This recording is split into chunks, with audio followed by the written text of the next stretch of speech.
Togo est fou. Le Togo à votre portée. A édicté un certain nombre de dispositions qui, de mon point de vue, n'ont d'autre but que de vouloir écarter de la scène politique un certain nombre de partis politiques.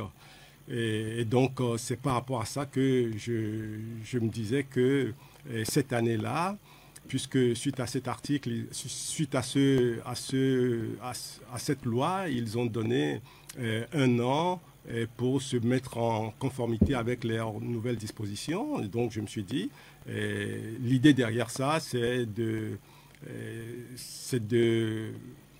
faire sortir du paysage politique un certain nombre de partis politiques. Alors, nous allons tout à l'heure revenir sur cet aspect, mais avant cela, je voudrais... vous avez fait le constat selon lequel le pouvoir s'est servi des prétextes comme la Covid-19 et le terrorisme pour interdire formellement les manifestations publiques contestant sa politique. Alors, je voudrais demander, depuis que la DMK a réussi à organiser un meeting à Vaughan, puis à Lomé, est-ce que vous avez perdu les grains, il n'y a plus de grains à moudre, n'est-ce pas, sur ce terrain-là? Non, ce qu'il faut aussi garder à l'esprit, c'est que les dispositions restrictives qui avaient été prises pendant la riposte Covid sont toujours de vigueur. Ça n'a pas été levé, que je sache. D'accord? Donc, c'est le bon vouloir du régime de dire ok, vous, on vous laisse faire, vous, on ne vous laisse pas faire, ce que vous voulez faire, ça ne nous intéresse pas, votre conférence de presse, on n'en veut pas, on l'interdit, etc. Donc, on est dans l'arbitraire. On est dans l'arbitraire et dans ces conditions-là, il est évident que les partis politiques ne peuvent pas opérer de manière acceptable. Et c'est ça qui fait que l'environnement politique aujourd'hui est complètement incompréhensible pour les Togolais. Je me souviens de l'intervention du ministre des Affaires étrangères sur une radio internationale disant que oui, comme nous sommes en année électorale, eh bien, on verra dans la mesure où on peut laisser, je paraphrase ce qu'il a dit, en gros, nous allons voir dans quelle mesure on peut laisser un peu d'espace aux partis politiques pour commencer à travailler l'année de l'élection, alors que pendant quelques années, tout avait été interdit. Donc, on est dans cet environnement où les choses ne sont pas faites pour faciliter le travail de l'opposition. Mais bon, il revient à l'opposition aussi de faire les bonnes lectures et de prendre ses dispositions. Alors, comme tout à l'heure vous le disiez, vous considérez... Je pense que le régime, dans son fonctionnement, est toujours de présenter les choses comme si c'était une démarche normale, acceptable, qui tend à améliorer les choses, mais avec des visées politiques derrière.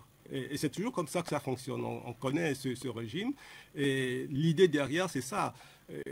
Vous prenez aujourd'hui le régime, quand il veut s'adresser à l'opposition, il fait son choix. Il n'invite pas tout le monde. Il fait son choix, il trie. Il impose ses propres règles de sélection des gens avec qui il veut avoir un dialogue. D'accord? Donc, les autres dérangent. Donc, il faut trouver des astuces, il faut trouver des superfuges pour les écarter définitivement, pour ne plus avoir à choisir et n'avoir en face de soi que des gens avec qui on a envie de discuter. Oui, bon. Dans un environnement de dictature tel que c'est au Togo, les lois, en fait, ne sont même pas appliquées par le régime lui-même, qui vote les lois, et le régime lui-même ne les applique pas. Et donc, tout cela est un environnement qui n'est pas sain. On pose des lois, on les respecte quand ça arrange, on ne les respecte pas quand on ne veut pas, et on fait tout pour que ces lois-là soient des dispositions coercitives, en tout cas qui entravent l'activité de l'adversaire.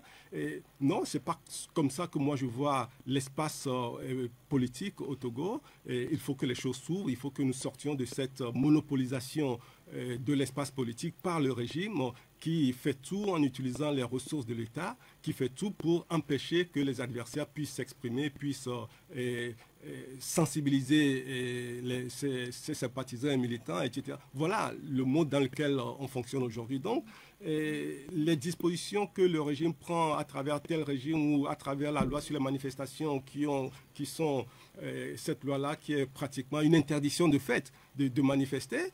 Et je signale d'ailleurs par rapport à ça que même dans la période Covid, les dispositions qui ont été prises sont toujours de vigueur. C'est pas levé. D'accord ? Donc, tout est fait pour rendre l'environnement d'exercice de la liberté publique très difficile, voire impossible.